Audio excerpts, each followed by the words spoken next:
Então, quando você começa a olhar para o sentido lógico das coisas, me parece fazer sentido que Deus existe. Mas eu sou um cara muito pragmático. E mesmo fazendo sentido que eu gostaria que Jesus existisse, por exemplo, ainda me faltava alguma coisa a mais. E aí tem uma passagem na Bíblia dizendo algo do tipo, tal pessoa viu o milagre e aí passou a crer. Eu falei, se está escrito na Bíblia, e a Bíblia é de fato esse grande manual, e alguém precisou ver para crer, eu sou esse cara. Então eu quero ver para crer. E se ele não me mostrar que ele existe, eu não vou crer. E aí a culpa não é minha, a culpa é dele. E faz sentido, não é? Por que eu vou crer em algo que eu gostaria que existisse, mas não me parece logicamente ser concreto? Eu realmente parei pra pensar nisso e... Pô, não sei, hein? Acho que eu preciso agora... Tá faltando só pra eu crer mesmo de verdade, só tá faltando ver. Deve ter sido isso que tu sentiu. Foi isso, cara. E não necessariamente ver, mas eu queria uma resposta. Porque eu comecei a refletir logicamente. Se eu sou um cara que hoje falo com 20 milhões de pessoas, eu tive essa vida e eu ainda vou ver muita coisa, seria um desperdício de tempo para Deus não me mostrar que Ele existe.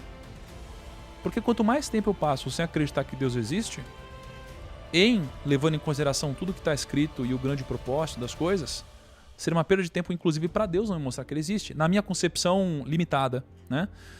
E aí, um amigo meu me sugeriu uma coisa e eu cheguei para Deus, ou seja lá o que era na época, que eu ainda não tinha essa clareza, né? Ou essa crença. Eu falei, Deus. E eu falei de um jeito muito menos político do que isso. Eu falei, Deus, se existe mesmo, dá um sinal em 7 dias. Né? Eu falei, Deus, se existe mesmo, dá um sinal em 7 dias, né? Só que eu falei com palavrões no meio e o caramba. Tava assim, puto, tava passando por um momento eu não tava um momento tão assim, mas eu falei, cara, eu falei um monte de palavrão, eu falei, meu, na boa, se existe mesmo, cara. Foi quase que assim, ó, Deus, você se... Não faz nenhum sentido você não me mostrar. Pelo amor de Deus. Eu falei, em 7 dias me mostra. E claro, assim, é que eu falo isso, minha visão mudou muito, mas na época eu tinha uma visão extremamente limitada sobre o que era isso, né? E aí, 7 dias, Deus. E aí, passou 7 dias e ele não apareceu, cara. Eu falei, então Deus não existe, né, cara? Então Deus não existe, Deus não mostrou em 7 dias. E aí no 8º ele mostrou. Só de sacanagem, não vai ser do jeito que você quer. Exatamente. No 8º ele se mostrou, isso aconteceu. E aí eu fiquei me questionando por que isso aconteceu. Por que no 8º dia e não no 7º? Cara, eu pedi 7. Né? E a conclusão aqui é que Deus ele quis mostrar que existia, mas que as coisas não acontecem no meu tempo, e sim no dele. Não é? Então isso daqui partiu de uma busca lógica, uma busca por conselhos em negócios. E ao longo do caminho, né, eu acho muito difícil alguém não encontrar se você estiver procurando. E tem um livro muito interessante que existe o Diabo dando conselhos para o Diabinho, sobrinho dele. E aí ele está contando sobre um paciente, né? O paciente é basicamente um humano, tá? E ele fala como ele trata os pacientes dele. E aí ele tá falando o seguinte, falou, tinha um ateu, né, numa biblioteca.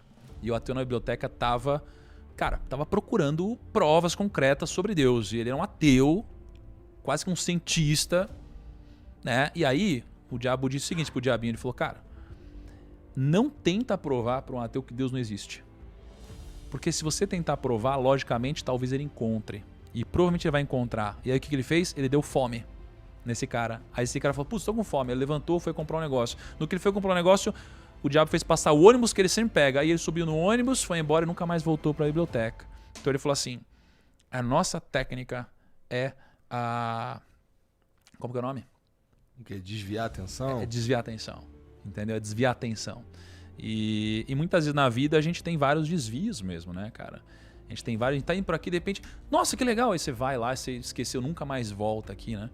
Então, acho que isso aqui aconteceu várias vezes na minha vida, né, cara? Interessante. Doideira, né? E mudou, imagino, o jeito de você fazer negócios, o jeito de você olhar para as coisas e decidir o que... Tomada de decisões deve ter mudado bastante. Muito, cara. Deus pra você é uma... Quando eu falo em Deus, o que vem na tua cabeça? É uma constante universal? É um veinho de barba branca? Quando tu tá pensando em Deus, o que forma na tua mente? Caraca. Não tem como não guardar aquele imaginário, né? Que a gente carrega a vida inteira vendo Deus como aquele velhinho de barba e tal, né? Mas isso é o que vem imediatamente na cabeça, mas foge muito da minha compreensão, cara. Não saberia descrever, assim.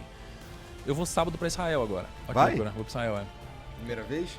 Eu fui em março, primeira vez, e fui batizado lá, foi muito interessante, no Rio Jordão. Aquele teu batismo é lá. Que é onde Jesus foi batizado, né?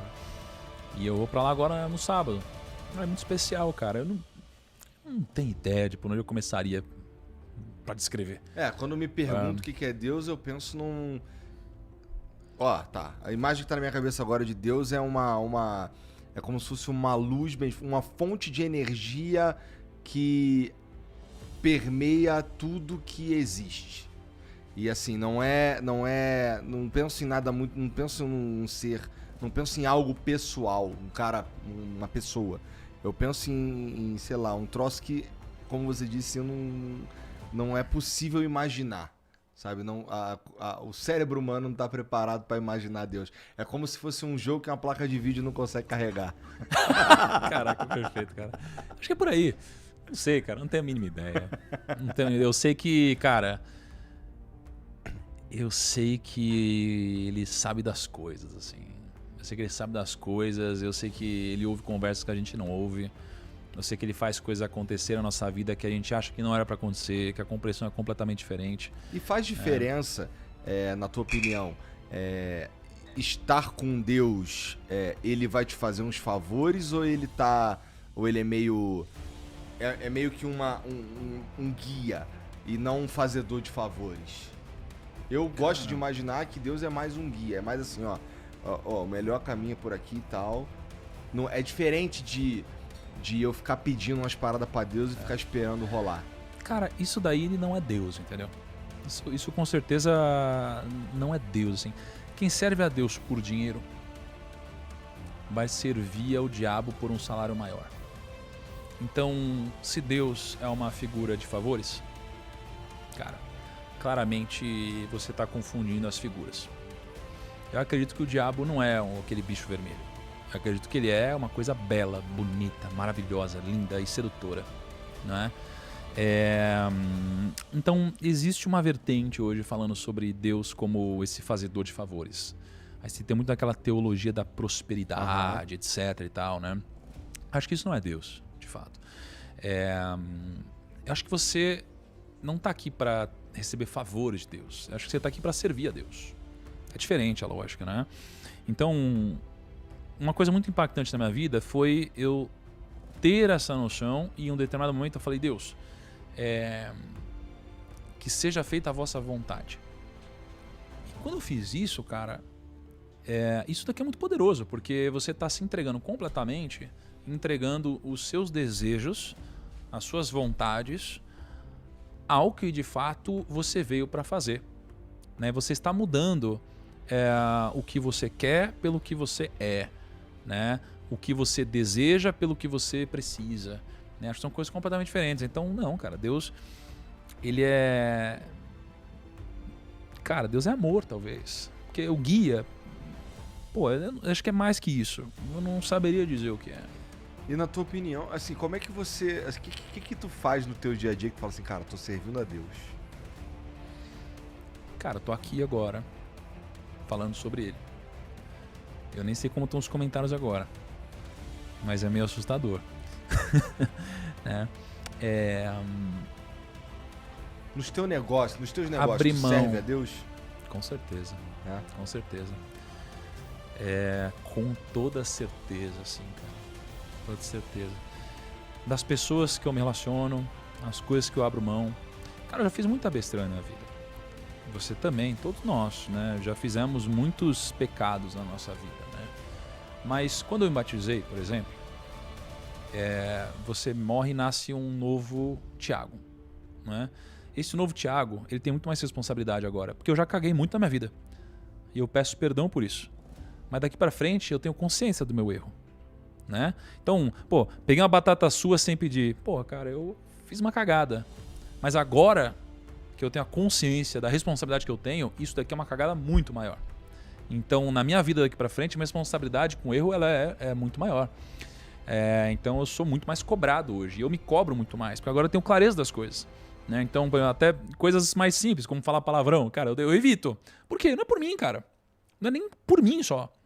É porque às vezes para algumas pessoas eu posso, cara, ativar nelas algumas coisas ruins, entendeu? E não precisa, então não precisa, eu não preciso falar isso. Né?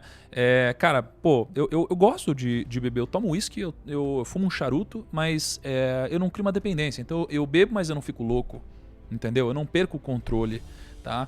Eu me cobro mais, eu tento dar um exemplo maior para as pessoas. Eu sou muito mais, como é o nome? Quando você dá mais, você entrega mais, você... Não é mão aberta, Hã? Como que é o nome? Não, é isso. Hã? Ai, caramba. Mas assim, eu sou tá mais. Bom, entendi. Sabe? Pô, sou mais grato. Eu encontro oportunidades de levar de alguma forma, né? A palavra ou conhecimento sobre isso. Eu ajudo mais pessoas que eu ajudava antes. Eu trabalho mais do que eu trabalhava antes. Né? Pra mim, o dinheiro, ele. Cara, não vem, né, nas primeiras posições. Mudou muito, cara. Pô, que maneiro. É. Interessante.